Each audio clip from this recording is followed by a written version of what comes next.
Okay, so Lucas, the deck is group Slug through Goad and finish with a Voltron. Okay. A few group Huggy cards to politic with. The plan usually goes turn 2 background, turn 3 ramp, turn 4 Baloth. Okay. No budget restriction. Avoid the goofier UB sets if possible. I can be persuaded of something crazy good.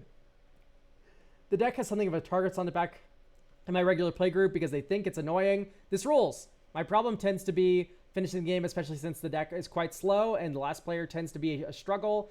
I'd like the core of being an annoying little shit and then having some king-making politics to persist while getting a little more killy if possible. So for me, whenever I see a attack matters kind of deck like this, I always think of 3 cards immediately. It's Mother of Runes, it's Winds of Abandon, and then the final card that I always think about for this kind of deck, specifically because you're a +1/+1 counter deck, right?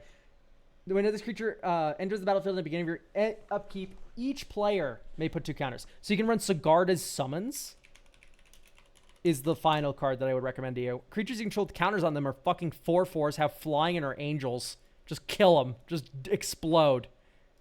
Right? And then Baloth goads all their creatures so they can't attack you. They have to attack your opponents. Okay, Smuggler's Share I typically find to be too slow of a card. Create a treasure token. Create a treasure token. Search library for a card named Halvar, God of Battle, of which you do not run. Or you can also search for an equipment card. Any equipment. Okay. I think the URL is wrong. The one for Brago. Oh, whoops. I must have just copied the wrong one. My fault. Here, let me get you the right one.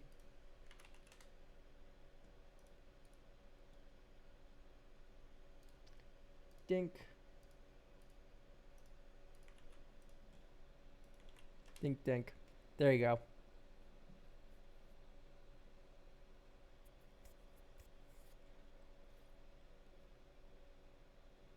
Okay, so we have Giver Mother. You are doing a little bit of a cardinal sin in not running Starfield Shepherd. Right, Starfield Shepherd's very important because it's basically a third 3-mana mom or giver. And it's also a Kami of False Hope. It's also an Esper Sentinel. Starfield Shepherd's also a land cycler. Like, literally this does everything you fucking ever need. So I would never go without Starfield Shepherd here.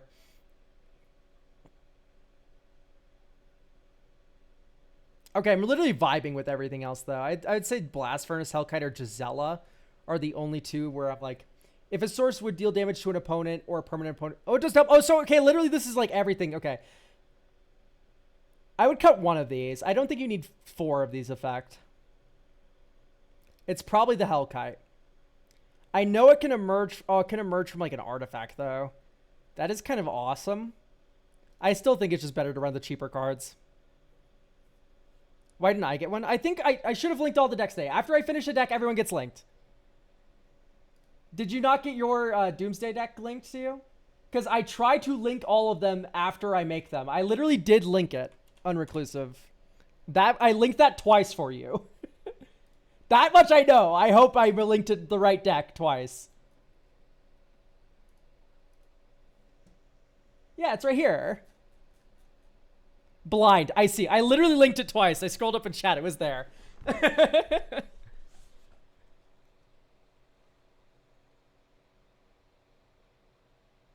Okay, I don't like Insurrection. Insurrection kind of feels like it betrays the rest of your deck, and it's a little expensive to cast, especially with the 38 lander. I don't know. I don't like it for a variety of reasons. I think the main one being that it's kind of just too expensive to be casting in a reasonable game of Magic. I like the Sand Scout. Good job. Because your commander is 5 mana. Sand Scout with a 5-mana commander? Perfect. Literally amazing. Okay.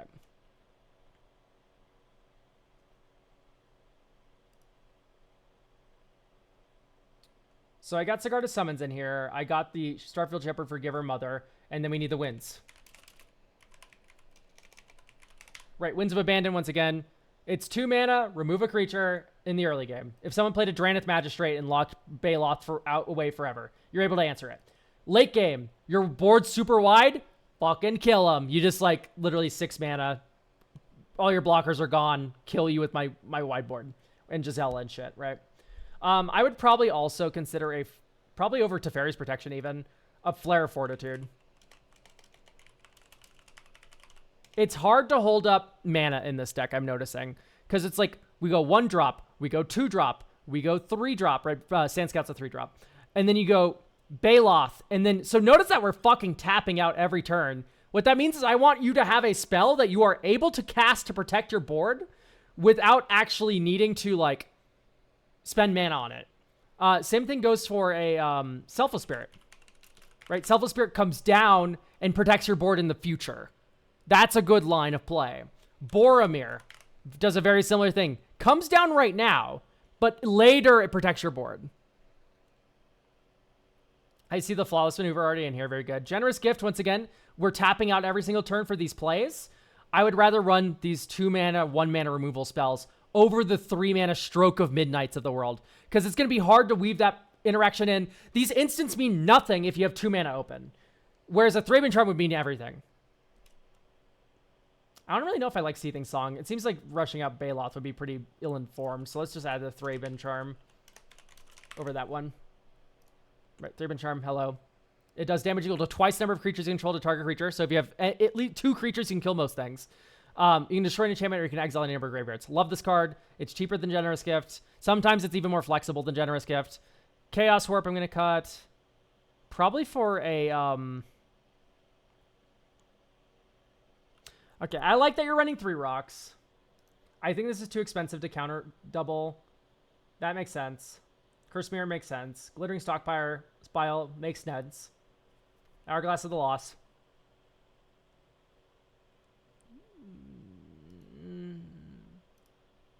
I guess returning 1-drops is okay. Worn Power Stone I love. This is my favorite 3-mana rock, probably. Okay. So I'm fucking with all the rest of your stuff that you have going on. All these are cool. It was just those few that I took kind of some issue with. All Fate Scroll. All Fate Scroll. 7 mana is a lot of mana. I don't know if you're ever activating that. I'd rather you even run Commander Sphere, honestly.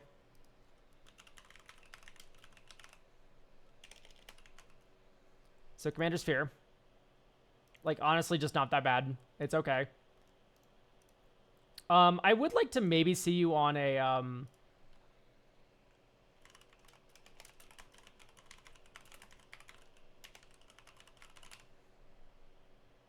Bastion Protector. Oh, it's already in. My fault.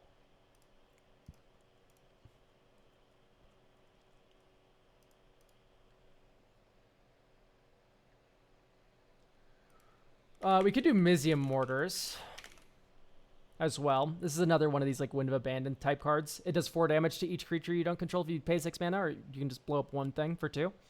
That's like wins in a way. Mask of Memory. So equip, draw 2 cards. You can discard a card. Hooray. You already have Nelly.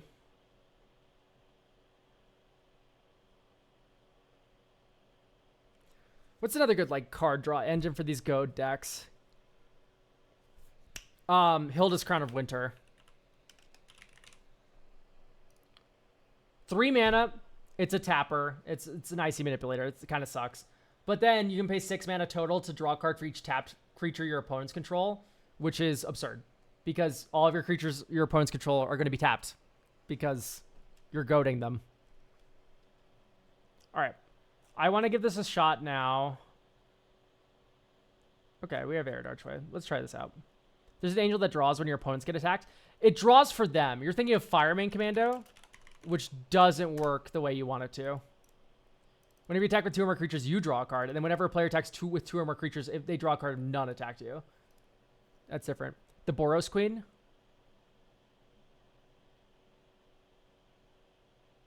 Trouble in Pairs would work really well, wouldn't it? Oh, do we have the budget for it? Is it budget restricted? No budget restriction. Avoid Goofy or UB. Okay, yeah. So we could run Trouble in Pairs. Trouble in Pairs would work really well. Aurelia. Oh, but Aurelia only draws you a card when they attack with like 1 billion creatures, right? It's like not that consistent. They need to attack with 3 creatures.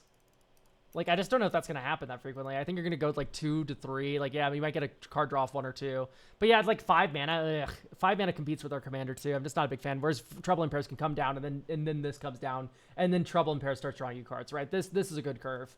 Whereas I don't really like the Aurelia curve. Black Widow, the Boros one. There's a Boros Black Widow.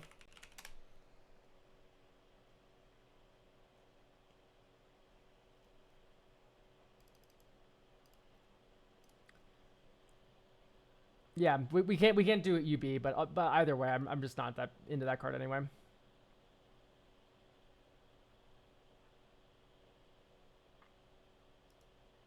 I think this is a bit overcosted. 7 mana to give everything double strike and then goad it. It's like, eh. Okay. Elegant Parlor. I would keep this, by the way, despite it being a 2-lander, because I think we do have a good chance of finding our second land here. All right. Background. Dink, dink, dink, dink. Worn Power Stone.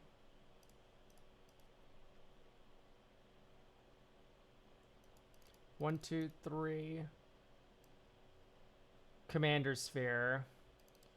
1, 2, 3. Oh, I guess you do. No, you can't do that. Professional Facebreaker.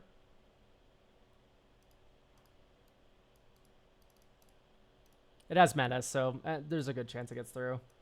1, 2, 3, 4, 5. Baloth. We have 2 mana left. It's like, fuck all. Okay, I guess I sack this, try to hit a land. Okay, great. We did hit a land, right? We can play that card this turn. Great. All right, end step. When this creature enters the beginning of your upkeep, I see. Each player may put 2 counters. We'll put 2 counters on everything. Okay, everything goaded. Hooray. Smile. Oh, I guess you cast Hot Pursuit. My fault.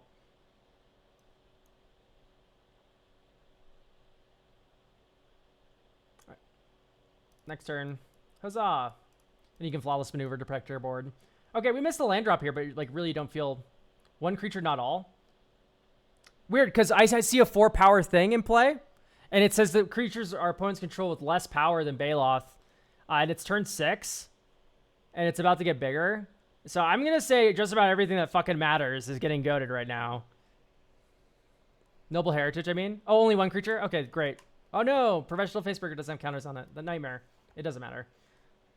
1, 2, 3, 4. Nelly Borka. Yeah, I wish this said every creature, actually. Wait, holy fuck. Anyway, Nelly Borka in, suspect a creature, start beating down someone. Okay, like this is having some motion. For certain, motion is occurring.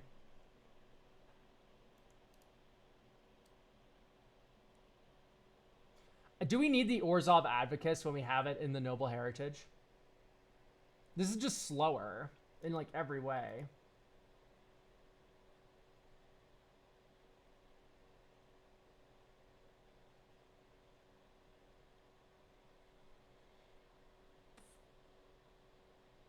I don't like cut a deal if we're talking politics cards. It's not political. Every opponent draws 1 and then you draw 3. It's like, that's not a deal. It's like everyone's getting jerked off equally kind of situation. Like Secret Rendezvous, that would be a card that's political because you get to choose who draws the cards.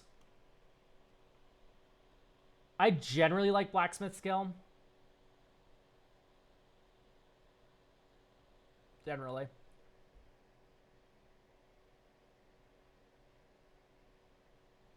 That's pretty good.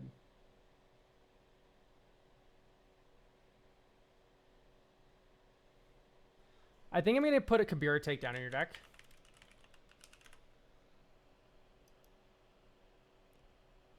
So Kabira Takedown can shoot a creature, and it's also just a land.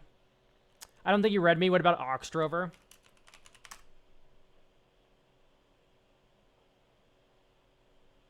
This is cute. It is just 4 mana. It does give you things to goad, though. That is for certain. Alms Collector. I don't like Alms Collector. Margaret Diplo. Margaret. My fault. I missed name. Okay, that card's not real. Joined Researchers. Mangara the Diplomat. Okay, Mangara says if they attacked you. Right? Attacks on 2 or more creatures. If 2 or more creatures attacking you. Whereas Trouble in Paris says if they attacked you with 2 or more creatures. Oh, both of these suck. Okay, never mind. I don't like Trouble in Paris anymore. Margaret Diplo.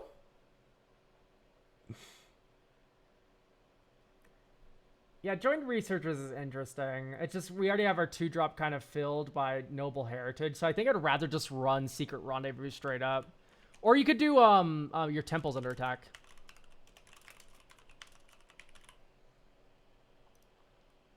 Right, your temple's under attack. It's a protection spell, it's a card draw spell, so it's okay it's a little bit more expensive because it's more flexible. Varchild's War Riders. Yeah, I guess. I don't know. I'm just not that interested in, like, giving my opponents tokens. If we wanted to do that, I would run Forbidden Orchard over a Plains. If this is what we wanted to do, I would put a Forbidden Orchard in. But I don't even know if this is necessarily what we want to do, so... Star Reveal Mountain, Terran Soul Cleaver. Dink, dink, dink, dink, dink. Into broken shells, I want to lose ourselves forever. Okay.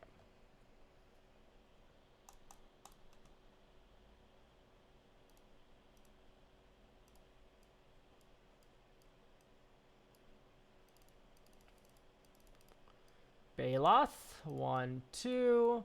Eclipse Terran Soul Cleaver. End step, 1, 2.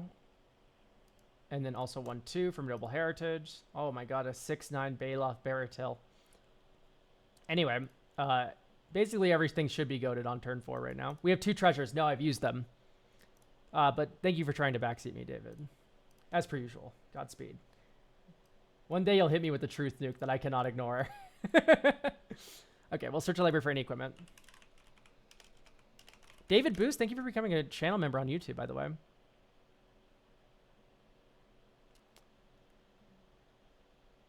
How does Commander's Plate work? Can you still be targeted by Boros things despite Baloth being mono white? Or being mono red, rather? Like, you can still be targeted by white things because you have Noble Heritage, right?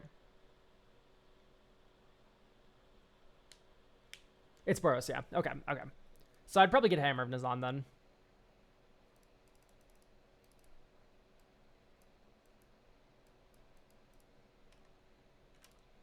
Okay. Oh, we put 2 more counters on him, lol. Okay. 1, 2.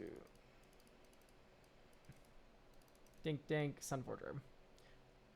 Sunforger might be a bit too expensive. I kind of only like Sunforger in decks where it's like... maybe it's fine just to run Fair Sunforger. Whenever I see Sunforger, I'm immediately like, build around it, build around it, build around it, build around it. Maybe just don't need to do that. Maybe it's okay just to have Sunforger in your deck. But my brain is like... fucking exploding having a Fair Sunforger in a deck. Let's let it be known. Low key, do we want to put like a Palladium in mirror in over like a Commander Sphere? Because I just think a second Worm Power Stone's kind of nice. To be clear, Noble Heritage doesn't target him. Okay. Sure. You get what I mean though, right? When I say I target him with it, like I know it's not literally targeting, but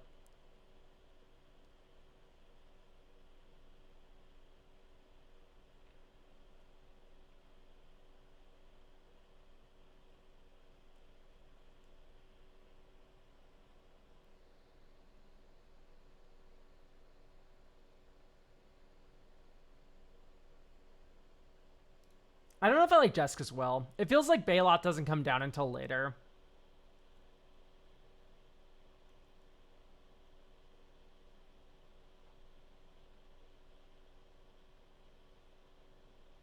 So that frees up a slot. What's a better card advantage spell we could be running?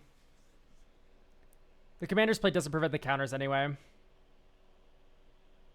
Oh, I see what you mean. I mean, either way, we could target it with it, even if it was target, because Baloth would be Boros, technically, because it's counting all of the colors in your identity, not just the color of the creature that it's attached to. All right, Elk, I need to lock in on work now. Yeah, thank you for joining us. So, what's another card advantage spell we could be running here? Because normally I'd be assembling some Rube Goldberg machine with Felia to do card advantage, but Assault Suit would be crazy, I guess. I've always rushed Baloth to outscaling. What was that wrong? Not necessarily. Not by any stretch was it wrong to do that, but Like, there's certain hands I would probably do that with, or whatever. Liara Porter, yeah, I'm relatively familiar with Liara. And then they can't crack back because all their shit's goaded. Yeah, that's something. Whenever you attack, cast spells you cast from exile cost X less to cast, and the exile the top X cards of your library. Okay, I like that.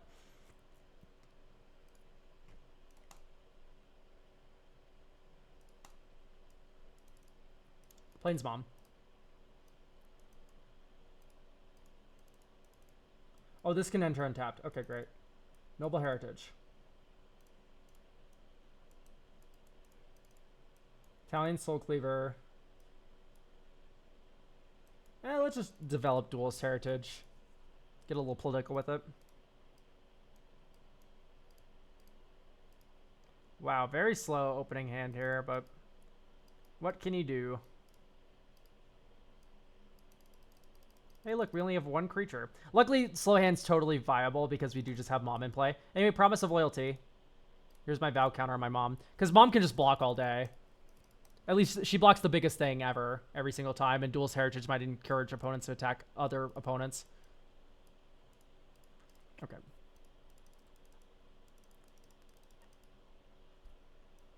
Baloth enters, you put 2 counters on him, you go to everything. That doesn't really matter. Tap. Ramen Up Ruins. 1, 2, 3, 4, 5. Aerial Extortionist. Upkeep, you put 2 counters on Mom, and we'll explain why in a moment. You can equip this to here. You draw a card because they probably recast whatever you put under there. And then upkeep, you put 2 counters on Aerial Extortionist. Sundown Pass, 1, 2, 3, 4, 5, 6. Sigarda's Summons. These all turn into 4/4s with flying. Base power and toughness. Swing. How much 1 to 10 does Goad tend to accept? Everyone, I think like generally pretty high, higher than you would expect, but it's not bad. Mill pisses off people the most somehow. Okay, I'm gonna cut Lion Sash just because we did add Thraben Charm as Graveyard Hate.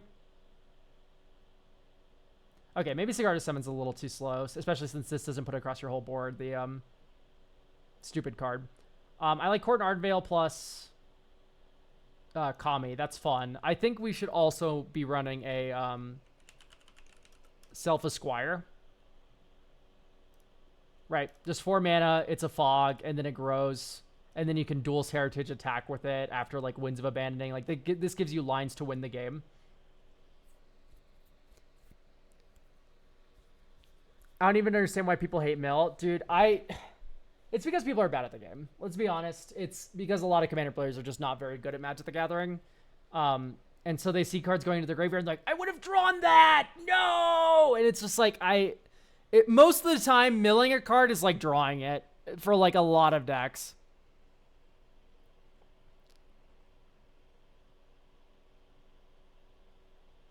Okay, well, you should probably just put the Teferi's Protection back in, huh?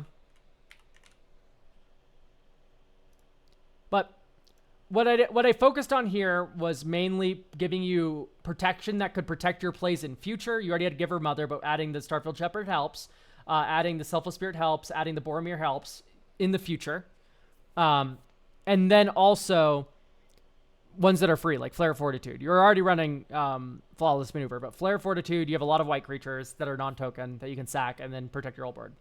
And it also fogs, right, which is very handy for a Goad deck. Fogs, Self-Esquire. Maybe you should have a Command Beacon. Honestly, I do not hate the idea of Command Beacon in this deck. Normally, I'm not a big fan of Command Beacon, but here it's like 5-mana commander. We should probably have a Command Beacon.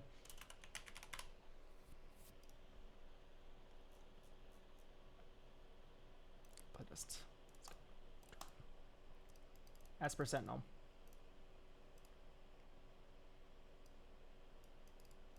Arid Archway. Okay, we probably draw a card or two because people want to play Mana Rocks. Dink, dink, dink, dink, dink, dink. Professional Facebreaker. Next turn. Dink, dink, dink. Actually, hit someone with Professional Facebreaker. Treasure. You could Baloth here, but honestly, I'd play Boromir. And maybe even Hot Pursuit. Because now, if you play out Baloth, You're just not in any danger of exploding and dying, which is pretty dope. Although we wanted to get Noble Heritage down first, huh? So maybe instead of playing Hot Pursuit, you play Noble Heritage. Okay, and then this turn you play Baloth, and then he enters with 2 counters, and then you swing with Professional Facebreaker, and like maybe even Boromir and get 2 treasures. Drop card Arvest for Sentinel next turn. Okay, great. Everything's goaded. It's our upkeep. We get to put 2 more counters on Baloth. You sack Boromir maybe to protect him. 1, 2, 3. Forging Tired Sword. Hot Pursuit. Flawless Maneuver. Like, this is feeling good. This feels good. We have everything goaded. Everyone's killing each other except for us. Okay. I think this is set. Is there anything I'm missing that, like, I would recommend on top of everything we've just done? We have Caesarea Shelter to give protection. We have Sudden Eruption to give unblockable. We have Winds of Abandon to basically give unblockable. We have Mizzy Murders to get rid of smaller chump blockers. Okay, so there is probably enough evasion because we have Mom and stuff too. Is this a 2 or is this 2 tuned? This is not a 2 because we have Teferi's Protection. I don't think the goal was to make this a 2. Aiming for bracket 3. So we are not even aiming for 2, but yes. Oxdrove seems a little bit slow. The deck is just inherently a little bit slow, but you're allowed to be slow. Do we have ways to end the game versus the last player? Dog. Selfless Squire. Hot Pursuit. Baloth, like, with flying, with, like, Winds of Abandon and shit. Like, the answer is yes, we do. We have a lot. We also have more fogs in the form of, like, Flare of Fortitude, where you can, like, they attack with all their creatures. We fog their combat. We crack them back. They die. All right. I mean, I like Oxdrover enough. It's okay. I guess Baloth with like 12 counters. Yeah, like, no, if like you're able just to like stick the Baloth and like keep it growing every turn, which we will because Noble Heritage is going to stick around. No one's going to remove this piece of shit. They're going to be trying to remove Baloth, and here's the bad news. You have a ton of ways to protect him. So I think overall, this will be able to win the 1v1, especially with the help of Selfless Squire. If it ends up not being able to win the 1v1, you can go down Combat Calligrapher and maybe something like Oxdrover. You go down those 2 cards, and you can go up ways to tutor and find the Selfless Squire, like Imperial Recruiter. That would be my recommending. How many cards do you end up changing? I do not remember. Let's see. More, compare. 16.